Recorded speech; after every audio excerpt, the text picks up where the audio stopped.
Hello everyone and welcome to Dharma and Dike. I am Dharma and this is Dike. Today we are going to start with Unit 10, that is Comparative Public Law. And as per your UGC NET syllabus, these are the topics that you need to cover under Unit 10.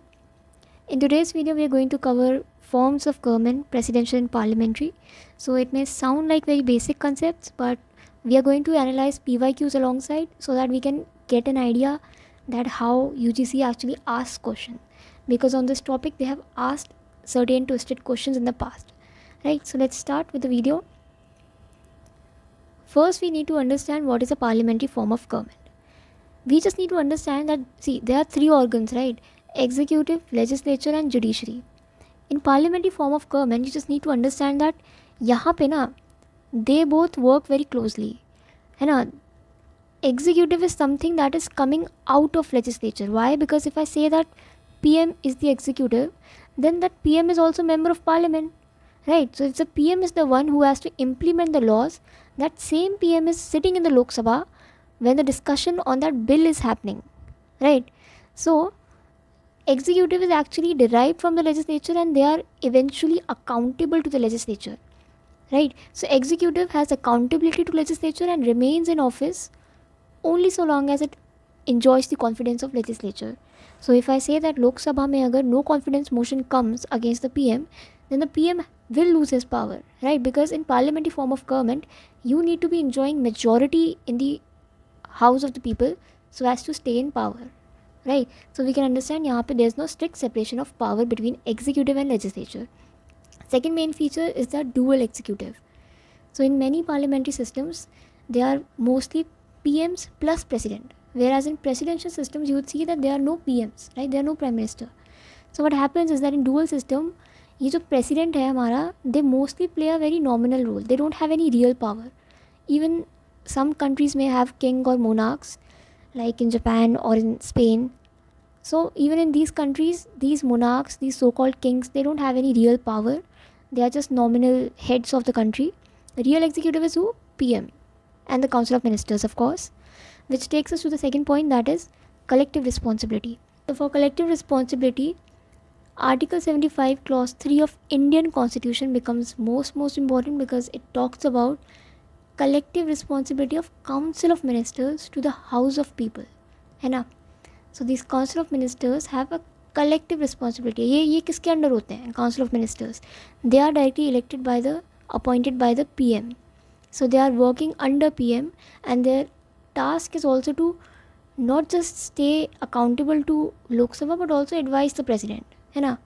So they are also core executives along with PM and they are also accountable to the legislature. So the feature of collective responsibility becomes important. Then feature is no fixed tenure. In parliamentary form of government like India, यहाँ पे अगर PM is elected and constitution says that your tenure will be for 5 years, there is no guarantee that on being elected after 5 years you will enjoy 5 years of power, right? Because there have been many PMs in the past who lost power within 1 year or within 1 month. Why? Because a no confidence motion can remove the government, right? And a lower house may be dissolved before expiry of its term because of this no confidence motion that comes from legislature, right? Merits इसके क्या हो गए? Merits हो गए greater accountability is there, coordination is better between executive and legislature, yes. Demerits could be political instability, collision pressures. Now, if we look at this PYQ from September 2020, they asked, in a parliamentary form of government, the British Convention of Ministerial Responsibility has been explicitly codified in Indian Constitution under which article? So, as we had discussed ऊपर मैंने कहा था ये important है, Article 75 Clause 3, ठीक है. So, that is the answer, Article 75 Clause 3. Why? Because it states that Council of Ministers shall be collectively responsible to House of People. ठीक है. So we need to remember this article. Now there are some other relevant articles that may be asked. Article 74, aid and advice to President. 163, 164, and a collective responsibility of State Council of Ministers to Legislative Assembly. Right. So we need to understand that ये जो हमारे Council of Ministers हैं, they are working under PM, but इनका task क्या है? Advice and aid and advice to President. Plus, of course, they, along with PM, they stay accountable to Lok Sabha, right? Moving on, of course, ये countries with parliamentary system is also important to memorize because इसके भी बहुत questions बनते हैं. If you see, यहाँ पे थोड़ी conventional countries हैं, like obvious countries India, UK, Canada, Australia, Japan, Italy. Italy में वी हैव मेलेनी. जापान में also we have a female prime minister right now. These we can remember easily. New Zealand also. But these are certain unconventional countries on which question may come. तो यहाँ पे first आते हैं हमारा Israel, Singapore, Malaysia. बाकी जो remaining countries है they are all neighbouring states. So of course ये सभी पार्लियामेंट्री है ना. क्वेश्चन क्या आया था 2024 अगस्त में, that is which among the following follow a parliamentary form of government. तो ऑप्शन आपके क्या है यहाँ पे, India only, Australia only, India and Australia, UK and USA. अब यहाँ पे देखो यूके भी तो पार्लियामेंट्री फॉर्म ऑफ गवर्नमेंट है, बट क्योंकि we have to play safe so we'll choose India and Australia. It's obvious right. So yeah, you can expect ऐसे questions on a more difficult level. That is why I discussed unconventional countries as well. But one more most unconventional hybrid country that they may ask is South Africa. क्यों? Because South Africa का क्या scene है ना, that they have a president. They do have a president, but at the same time ये जो president है ना, he is coming from parliament. This president is member of parliament. तो जैसे मैंने आपको बताया था कि पीएम मेंबर ऑफ पार्लियामेंट होता है, तो it is parliamentary form right. यहाँ पे क्या है ना, प्रेसिडेंशियल फॉर्म ऑफ गवर्नमेंट में president is usually not a part of legislature, but here he is someone who is getting elected from the parliament and is also responsible accountable to the parliament. So as I said, main feature क्या था, if executive is accountable to legislature, so in essence it is a parliamentary form of government despite having no PM. South Africa has no PM. Despite having no PM, South Africa is still a parliamentary form of government. Okay. Now this one question, very interesting question, came in August 2024 and इसमें they have asked which of the following judgments are associated with the legislative supremacy of parliament in UK. अब यहाँ पे आप देखिए, हो सकता है कि आप में से काफ़ी लोगों ने ये केसेस पहली बार सुने हो. Most of you might not have heard of these cases, but if you are someone who has properly read administrative law or has basic idea about administrative law, so you must have heard about this case, that is Rich versus Baldwin. This is one of the landmark cases that talked about principles of justice in administrative decision making, and this was a landmark case law that paved the way for administrative law. तो यहाँ पे आप जान सकते हो, like if you know this case, तो आपको idea लग जाएगा कि ये वाला केस तो लेजिस्लेटिव सुप्रीमेसी के रिगार्डिंग नहीं हो सकता है ना. तो अगर मेरे को एक केस पता है तो यहाँ पे मैंने एलिमिनेशन यूज़ करके जितने भी ई वाले ऑप्शन हैं उनको हटा दिया राइट. मेरे पास बचे दो options. After elimination I am left with these two options, that is ABCD और ABC. Okay. So mostly I have observe that in UGC option with more options is usually correct, but in this case the answer is actually ABC है ना. So there is no straight jacket rule कि ऐसा ही होगा हर बार. So because I had no idea about these three cases, my answer ABCD I had chosen, it got wrong है ना, it was incorrect. But at the same time if I am practising PYQs तो मैं खुद से I can Google any of this cases and it is have an idea कि एक case में क्या हुआ था, like Jackson versus attorney general. Why? Because they might repeat these same case laws in another question format, right? So that is why I always keep stressing that do practice topic wise PYQs. They are very very important to practice in UGC net. So answer here is ABC. Okay, you can Google these cases, read about these cases on your own. Moving on, presidential form of government. Presidential form of government, मैंने क्या कहा था, like here executive and legislature are somewhat in parliamentary form, they are interconnected, but here there's a rigid separation. So executive is not at all connected with legislature and it is not at all connected with judiciary, self-explanatory.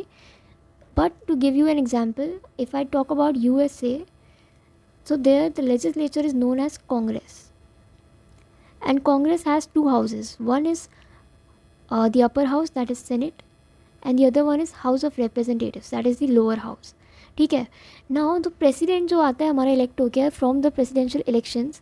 President is not being elected from legislature. Presidential elections are held separately. So this president is not coming from the Congress है ना. Similarly this president will have no accountability to the Congress. Why? Because Congress can not pass any no confidence motion against this president. Why? Because जब आपसे आ ही नहीं रहा है वो president, if the president's power is not originating from the legislature, then how can legislature pass no confidence motion? It can't, right? So simple बात है विदाउट कॉम्प्लिकेटिंग. यहाँ पे एग्जीक्यूटिव को फ़र्क नहीं पड़ता लेजिस्लेचर से, यहाँ पे उसको बिल्कुल भी फ़र्क नहीं पड़ता. बिकॉज वाई, बिकॉज यहाँ पे उसका टेन्योर इज़ फिक्स्ड, है ना. सो प्रेसिडेंशियल फॉर्म में fix tenure is also something that is very important. कि भाई अगर प्रेसिडेंट का 6 साल है, if 6 years is something that is written for the president, then that would be the tenure that he will get until unless he is impeached. But impeachment is not similar to or not same as no confidence motion, right? So moving on, single executive, right? President is the real executive, there is no PM. Rigid separation as I explained, fixed tenure, non-responsibility to legislature, independent elections, सारे factors I have just discussed. But you have to remember यहाँ पे president is both head of the state and head of the government. Why? Because in parliamentary form of government, head of the state आपका nominal head हो जाता है, that is usually president और king as I said, right? क्योंकि इनके पास real powers तो है नहीं, they are nominal head, so they are head of the state in parliamentary form of government I am talking. And head of the government would be the real executive, that is PM.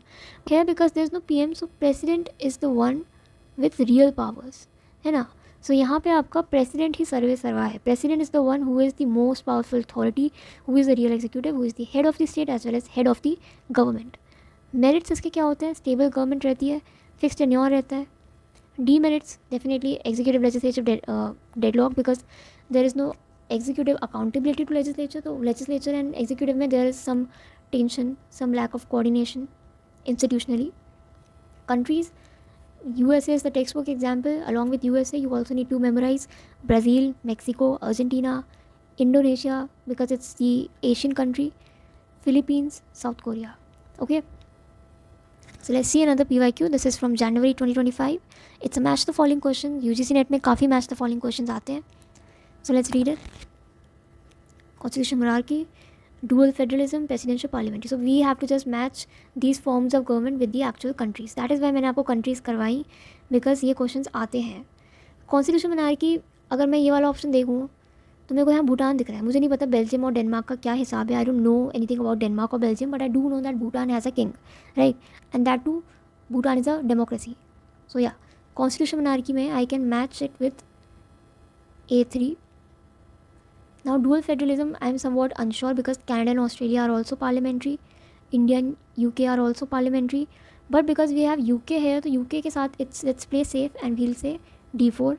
Presidential देखते ही I can do USA, the textbook example. So बचा क्या हमारा? बचा हमारा dual federalism, right? So dual federalism without any hesitation will match with Canada and Australia. ठीक है, this is थोड़ा incorrect, but yeah, basically it's A3, B1, C2 and D4. That is why I discussed the countries, because they do ask that. So now we have another PYQ that is from June 2025.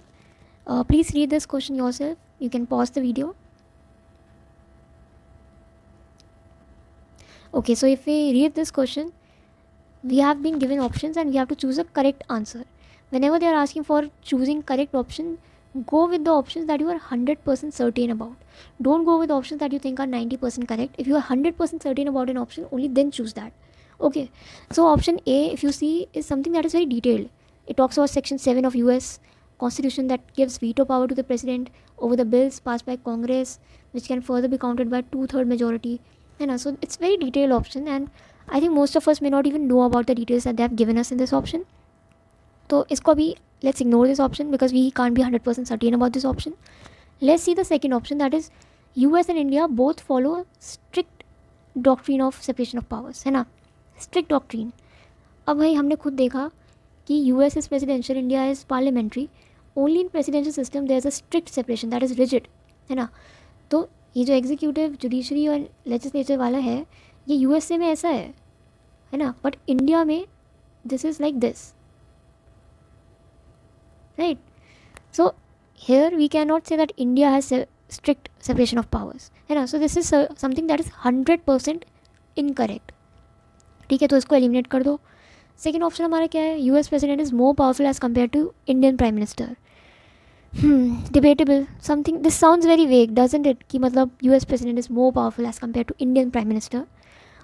However देखा जाए तो logically yes it is true, because यहाँ पे president is not accountable to legislature whereas PM is, है ना. So we can say that yes, maybe this is correct. Next option, removal method of US president and Indian PM is technical and difficult. Now this is also something very vague. Doesn't it seem very vague? मतलब can we be 100% certain about this? Because both have different ways ना. USA में you need to impeach the president. There's impeachment process. But in India there's no confidence motion. How can we compare both? How can we say कि भाई इसका is more difficult or technical? So this is something that is sort of ambiguous. We can't be 100% certain about this. Next option is US president is not the member of legislature.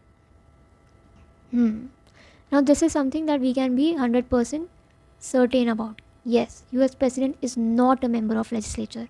Congress का part नहीं है US president. So this is something that we can be 100% certain about. Now let's weigh our options. मेरे को पता है D मेरे को नहीं select करना because it is too vague. C I am not sure about. A is something that is very detailed to be wrong. When some option is too detailed to be wrong, mostly it's correct. So what are my options? मेरे को पता है B is wrong 100%.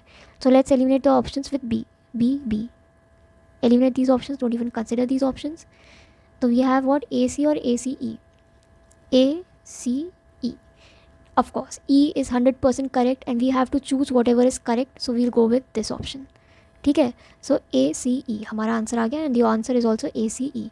So even though I was not certain about this option A, मेरे को पता था E is correct and B is wrong, तो मैंने बी वाला एलिमिनेट करके मैंने ई वाले ऑप्शन को सिलेक्ट करके चकते फट्टे कर दिए मैंने, और आंसर भी मेरा सही आ गया. राइट. तो ये वाला बस एक आप रीड मार सकते हो खुद से. This is summary of the entire lecture कि यहाँ पे फ्यूजन ऑफ पावर्स होता है पार्लियामेंट्री में, वेयर एज प्रेसिडेंशियल में president is the real executive and not a member of Congress और द लेजिस्लेचर, है ना. They can not simultaneously serve in the executive, जो कांग्रेस के मेंबर्स हैं. वेयर एज पार्लियामेंट्री में जो हमारे मेन एग्जीक्यूटिव्स हैं, that is PM Modi and like council of ministers में जैसे we have the external affairs minister that is S Jaishankar. So these people they are members of parliament, है ना. They are members of parliament. So they are simultaneously they are executing the laws but they are also deliberating upon the laws as members of parliament. So यहाँ पे simultaneous option हो रहा है. तो PM Modi अपनी कोई पॉलिसी इंट्रोड्यूस कर रहे हैं, कोई लॉ इंट्रोड्यूस कर रहे हैं, उस पर डेलिब्रेट करवा रहे हैं, बाद में वही इंप्लीमेंट करेंगे, वो खुद एग्जीक्यूट करेंगे उसे, एंड वो खुद अकाउंटेबल रहेंगे लेजिस्लेचर को. Right. Similar with the council of ministers. So executive is drawn from and responsible to legislature. So I hope this lecture was clear. So with this we come to the end of this video. If you like this lecture, please subscribe to my channel Dharma and Dike and do hit the like button. I try to keep my videos as short and as specific to the UGC NET exam. And guys, thank you. See you in the next video.